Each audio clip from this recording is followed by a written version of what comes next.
Alright, I must be going crazy like Dr. Loomis in Halloween 5 because I just rewatched Halloween 6, The Curse of Michael Myers, for the first time since I was 12 in preparation for Halloween Kills. And it's not as bad as I remember. What? No, alright. I know that sounds bad. Now don't get me wrong, I still absolutely hate some of the things they did to my boy Michael Myers and the Halloween lore in this film, but now I have more positive things to say about it than I originally thought. But before we can even hit play on Halloween 6, The Curse of Michael Myers, a little backstory into the production of this film, because it's messy. After Halloween 5, The Revenge of Michael Myers financially bombed and was the lowest grossing movie for the Halloween franchise. Producer and current owner of the rights to Michael, Mustafa Akkad, was put into a position where he needed to make a deal with Dimension Films and the Weinstein Company to continue making more Michael Myers films, and the boy succeeded, making Michael now join the big leagues of Hollywood, having Halloween 6, The Curse of Michael Myers be the first big budget Halloween movie in the series. But when you make a big budget movie, you also have a bunch of corporate heads watching over your shoulder to protect their investment, which is one of the reasons why Halloween 6, The Curse of Michael Myers was one of the only films in the franchise to have a producer's cut. Mustafa Akkad and his writing team created a Halloween movie they thought was perfect to continue on the story that they set up in Halloween 5 that was also a tamed down, slower version trying to go back to the feeling of John Carpenter's Halloween movies. But when that movie tested bad with audiences of the 90s, the corporate heads went ahead and refilmed a bunch of scenes to make it more extreme, because it is the 90s. The theatrical cut took away a lot of the answers we were promised from Halloween 5 and instead traded that in for more gory violence. In this film, I'll mainly be sticking to the theatrical cut, but I will be mentioning some of the key differences to the producer's cut, mainly the ending of the film that is completely different. But without further ado, let's go ahead and hit play with Halloween 6, The Curse of Michael Myers. So with the opening of this movie, you'll notice a couple of things. One, this is the worst opening for the Halloween franchise thus far, with it being nothing but a bunch of flashing lights and quick edits. It really just is one of the less creative intros for a Halloween movie that should really be there to set up the tone for the film, and well, I guess it is very 90s extreme, so it does its job. But after that horrible intro, we then follow a woman who's about to give birth and is surrounded by both medical professionals and cult members? This is what happens when you don't have insurance in America. We find out the woman giving birth is none other than Jamie, the character we've been following the past two Halloween movies, only this time it's not played by Danielle Harris, because behind the scenes there was contract negotiations that didn't go through and they couldn't figure out a correct pay cut for Danielle Harris, instead just cutting her out of the movie and replacing her with this phony imposter. First a horrible intro and now no Danielle Harris. That's two strikes. We're only 2 minutes in! Once Jamie gives birth, the baby is then taken away to a ceremony surrounded by these cult leaders, where Paul Rudd's character gives us a voiceover and the origin story for Michael Myers as we close in on the symbol that was tattooed on Michael in Halloween 5, promising some answers that barely get answered. Thankfully, one of the nurses here has not drank the Kool-Aid and decides to help Jamie and her baby escape. And it was here about 5 minutes into the movie that I started to get goosebumps, chills, and think to myself, oh my god, why does this feel awesome? That's one of the things I really want to go ahead and hand it off to Halloween 6, because the atmosphere they set up here beyond the opening is pretty awesome. The cinematography and blue lights and even some of the guitar riffs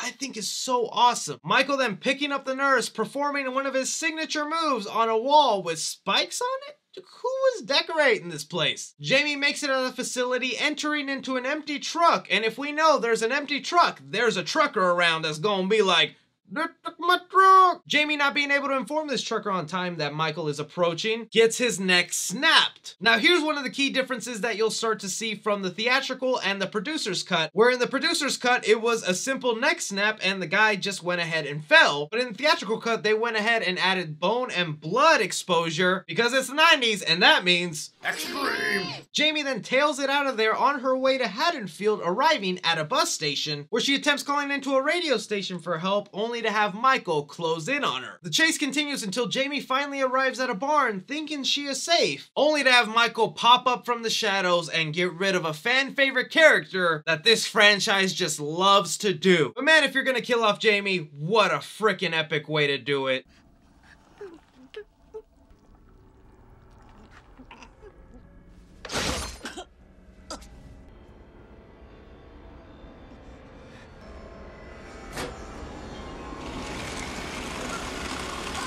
These epic kills is what pretty much saves Halloween 6 for me. But now that one of our main characters in the series is gone, it's time for us to meet some old and new characters. On the new side of things, we're reintroduced to a Strode family we never heard of that moved in to the Myers home. What kind of family do you have to be to move into a house of the killer that's known for going after your family?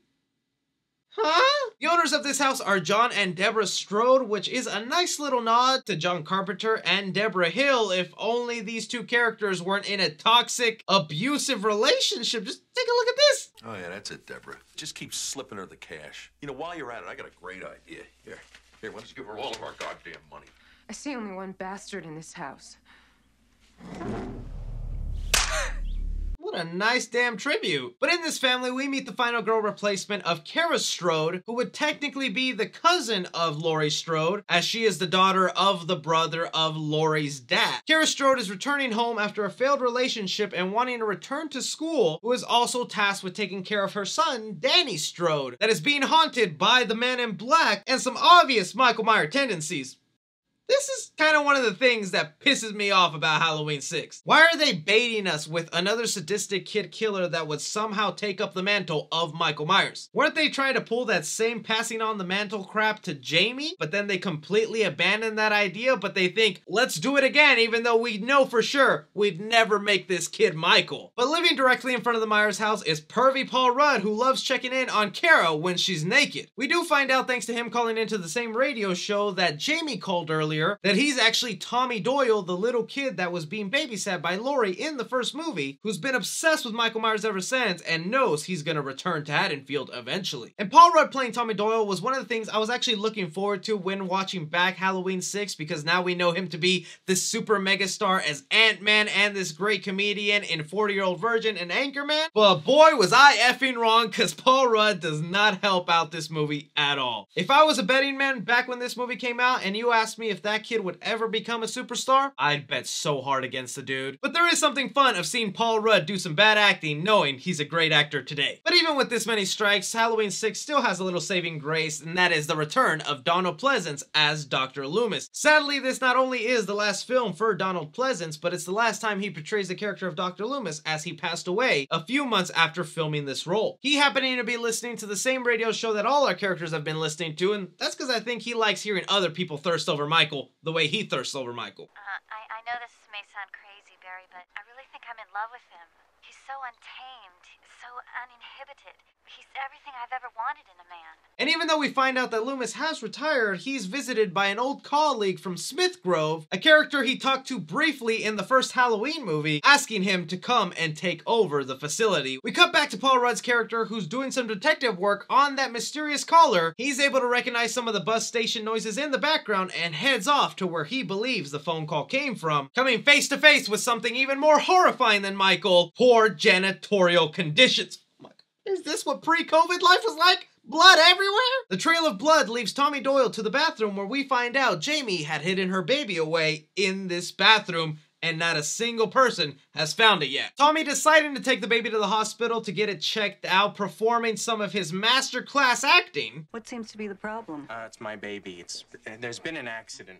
What kind of accident? Get me a doctor, now! Encountering Loomis, who actually has really no good reason for being at the hospital in the theatrical cut. Before this scene, Loomis does find the body of Jamie, along with what we know to be the thorn symbol in this movie. But in the producer's cut, he's in the hospital because Jamie doesn't die in the barn. Instead, she dies in the hospital after the Man in Black pays her a visit and shoots her in the head. That's not extreme enough. In the middle of Tommy and Loomis reconnecting, Tommy does inform Loomis that a Strode family is currently living in the Myers home, putting Loomis on a direct path to that family to warn them of their impending doom. Too late, Michael was already headed home, hoping to kick it back, only to see some lady putting up Halloween decorations. But even with Michael being the first one on the scene, Loomis is still the real intruder here, as he just breaks into the home like it's a completely fine thing to do to warn Miss Strode about Michael. This house is sacred to him. He has all his memories here. His rage. Look at this old geezer, still pulling out them speeches. You never change, Loomis. Deborah Strode takes Loomis's warning seriously, informing her husband, who's all my way or the highway lady, not taking her seriously. Deborah then encountering Michael, and the chase ensues. I gotta say, this is actually a really great setup for the kill. I think this is the most Michael Myers has felt like his classic self back to the first two Halloween movies. Plus, seeing the past couple of kills already in this movie and how brutal Michael is, it was some serious scary vibes for this film, and that's just something I wasn't feeling in Halloween 4 or 5 up until this point. Deborah Strode almost manages to escape if it wasn't for a fence? Look, lady, I know you just moved in. You can't be that shocked that there's a fence there. Michael taking this moment of confusion and hesitation to his advantage to go ahead and axe off Deborah Strode. And here's where I just want to talk about it. The mask in this movie is absolutely beautiful. Like, it's daylight and this mask looks menacing. It also helps, like I said, that this actor actually has a good body shape for Michael. The hair is crazy, but in a good way. Pairing that up with also this victim looking up and whispering Michael before her death, like, this feels awesome. Again, horrible decisions were made in this movie, but this brutal Michael and awesome kills, it's really saving it for me. We then see Kira Strode coming home expecting to see her mother, but instead finds creepy Paul Rudd chilling with her son. And this is what I meant about Paul Rudd just not helping this movie out, because his body language, the way his eyes move around, and just awkward choice of dialogue will have me calling the cops on this dude. But because Tommy Doyle has the face of Paul Rudd, the woman falls for his charm, bringing her back to his place where we get some much needed answers on what that symbol was that Michael had tattooed. And I'd love to be the one to explain it to you, but I think it's just better if you hear it for yourself. Among the ancient druids, Thorn represented a demon that spread sickness, brought death to hundreds of thousands of people. According to Celtic legend, one child from each tribe was chosen to be inflicted with the curse of Thorn, to offer the blood sacrifices of its next of kin on the night of Samhain. Halloween. The sacrifice of one family meant sparing the lives of an entire tribe. And that's the major problem Halloween 6, The Curse of Michael Myers has on the series. It completely stripped Michael from being this entity of pure evil that went mad out of nowhere, killing his family, and instead being a victim to this pagan ritual where Michael as a young boy was nothing but a pawn to help members of this cult live long and prosperous lives. I will never be able to defend this part of Halloween 6, The Curse of Michael Myers, because I myself absolutely hate it. It really sucks that this is just a continuous problem with Michael, that because fans love the fact that Michael is supposed to be this pure evil entity that shouldn't have any motive, then it's hard writing a plot for a character that has no reason for being. Which is why we get storylines like, oh, he's after family members, oh, and we get introduced to new characters who are distant family members. But because that gets tiresome and boring and you can only pop up unknown cousins, uncles, brothers, sisters, you have to start making up other crap like this. But as a quick side note, during this assassination of the Michael Myers character, I do love how he's just lurking outside of the house, staring into the window with that amazing cinematography. But after this explanation and Tommy Doyle death staring Kara and sniffing the hell out of her hair, we find out that Danny decides to go downstairs to hang out with the creepy old lady in the building where Tommy Doyle resides, leading us to find out that this is actually the babysitter for Michael Myers, who was watching after him that same night in 1978. And this is just some of the stuff in Halloween 6 that feels so weird and random to introduce the babysitter of Michael Myers that's really only there to enforce the fact that she knows Michael was hearing voices the same way Danny was hearing voices. As all that's going on, Dr. Loomis is in the hospital being told the news that Jamie was pregnant and had most likely just given birth within the past 24 hours. Loomis, remembering that Tommy was walking around with the baby suspiciously hunched over, knows exactly where he should go. John Strode here finally making it home, sad that his dead wife didn't leave him dinner, but us the audience happy that this crappy character is finally about to get his comeuppance. Michael pulling off a signature move for his prey, cutting off the power, leading John to go investigate in the basement, finding that Michael was trying to do a family a favor and clean out them blood stains before it was too late, leading to my favorite kill in this movie.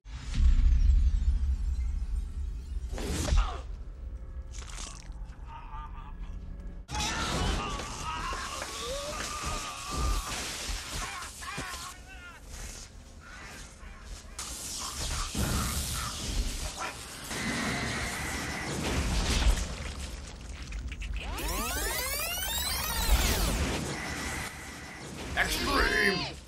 Oh, the 90s baby and me's happy! And again, that's one thing the theatrical cut had over the producer's cut, where in the producer's cut, John's death was just a simple little shock and done. And here in the theatrical cut, they added a whole damn head explosion. Just come on. That's cool. We then cut to a Haddonfield Halloween festival where the brother of Kara Strode is interacting with the radio talk show host from earlier. The radio host finding out that this kid actually lives in the Myers home, thinking that'll be a great opportunity for his show, heading to his vehicle so he can drive to the house, only to find that Michael is there. Maybe we needed a higher body count in this movie from the producer's cut, but it just makes no sense why Michael would be going after this radio talk show host, unless Michael just also happens to be a listener and just does not like the way this guy's been talking about him. Because instead of leaving his dead body in the van, Michael decides to take him to a tree, hang him up like a piñata, only for one of the most eerie scenes in this movie to happen. It's warm.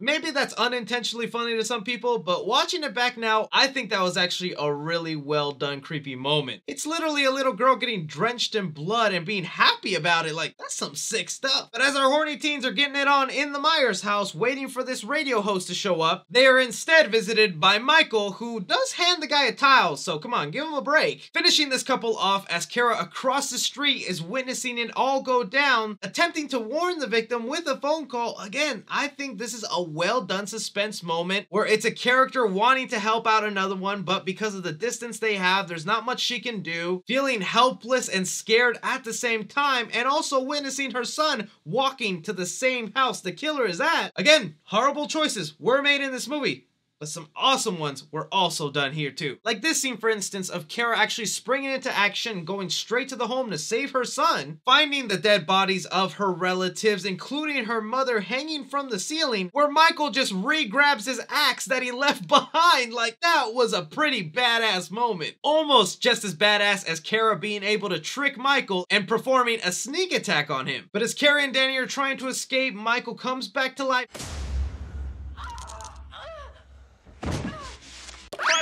having them limp their way across the street to safety, where, again, I love the cinematography and look of this movie.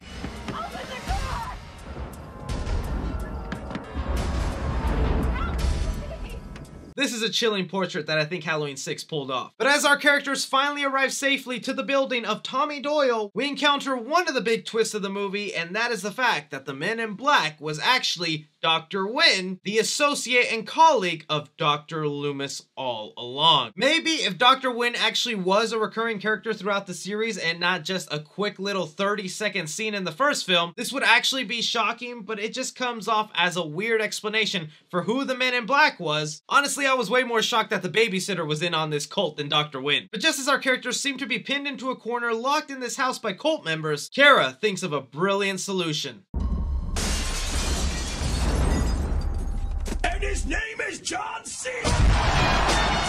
To make matters worse, the scene just dissolves over with Loomis and Rudd standing over where her body would have been, and we get this half-ass excuse that they were actually drugged, which makes me really feel bad for Kara because she didn't need to jump out that window, she was just gonna be sedated. But now that Loomis knows exactly who's behind all this, he knows exactly where to go, where this all started, Smith's Grove. And here's where the endings of the movies really diverge, sticking to the theatrical cut for now, and then going back to what the ending for the producer's cut is. As Dr. Loomis is confronting Dr. Wynn over what he's done, Tommy Doyle decides to go off looking for Kara, instead finding a mental patient at the hospital that happened to be a victim of Michael. This is the same hospital Michael was staying at for all these years. Maybe he had a grudge against her. Tommy, finally finding which cell Kara is trapped in, attempts his best to get her out as Michael pops into frame and starts walking his way over. More scenes that I feel are just very redeeming in this movie, because even though Tommy Doyle here makes some weird facial expressions at the sight of Michael, rewatching this, I was just as tensed up with every step Michael was taking, getting closer and closer to our characters. And that really is all thanks to how brutal Michael has been the entirety of this movie, that I know if he gets his hands on you, you are dying in a really bad way. Kara and Tommy seem to almost make it out scratch-free until Michael grabs the hair of Kara. Thankfully, these cult leaders love to be packing.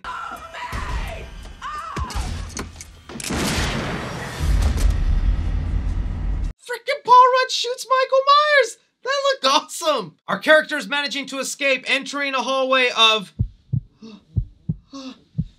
red lights. This movie's so much fucking better than I remember. Tommy and Kara ending up in a room where they're watching the cult members about to experiment on a couple of babies? And that's not even the most confusing part, even though this film made it very clear that these cult leaders are the real masterminds behind Michael's madness. Michael shows up to not be part of the party, but against it, grabbing a medical weapon of choice. Is it gonna be a scalpel, a couple of scissors, maybe even a bone saw? Oh, a surgical machete. I've seen those all the time in hospitals. But if that medical machete didn't confuse you yet, maybe the fact that Michael kills these cult leaders who have been controlling him the entire movie will confuse you. Because of the reshoots wanted by the studio, who tried abandoning as much of the cult stuff as possible, just really leaves little sense to what Michael's true motives are. But our characters figure that they're probably next on Michael's machete list and return to the hallway of red light. Killing off one of the last members of the cult and actor who also portrayed Michael Myers in Halloween 4, all leading to a showdown in this weird Dexter's laboratory room where the theatrical version tries to give an explanation to where Jamie's baby came from, hinting at the possibility of a test tube baby, but the producer's cut version of the answer is much weirder. We'll get to that in a sec. But here in the final battle, you really feel the rush in the reshoots of getting this movie just finished, as Tommy Doyle offers up the baby to Michael, taking the opportunity to stab Michael with some sedatives until he can beat him with a pipe as green ooze leaves his body. But just as quickly as that happened, our characters move to outside the facility, Tommy, Kara, and Danny in the truck ready to drive off, asking Loomis if he'd like to join, but answering with the fact that he has to return for some unfinished business, us assuming to make sure that Michael is actually dead, then zooming in to the mask of Michael on the floor as we hear Loomis in the background scream in pain.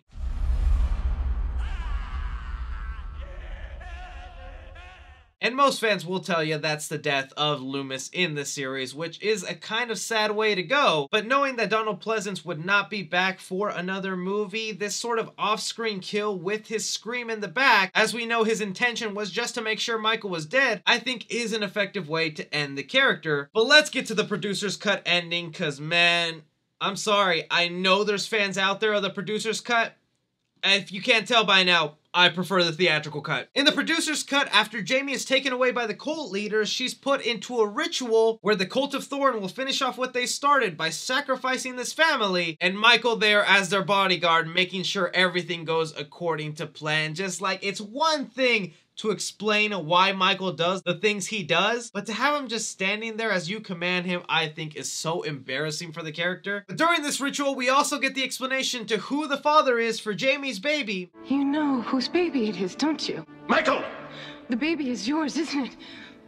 Isn't it, Michael? And again, I want to make it clear, I completely respect your opinion if you prefer the producer's cut over the theatrical cut, because plot-wise, it makes a lot more sense than the theatrical cut, especially when it comes to answering the questions about the Cult of Thorn and the Man in Black, but no part of me feels okay with the fact that Michael went ahead and took advantage of his niece and had a baby together. That is just so disgusting. But as this BS is going on, we do have Tommy Doyle, who managed to sneak in wearing a cult member's robe, freeing Kara and the baby to escape Michael. As they're being chased off by Michael Myers, instead of ending up in this weird laboratory, they hit a dead end in the hallway where Michael is closing in on them. That is until Tommy finds a couple of ruins in his robe, remembering his research on everything Cult of Thorn related, knowing he can trap Michael in a circle where he's not allowed to escape.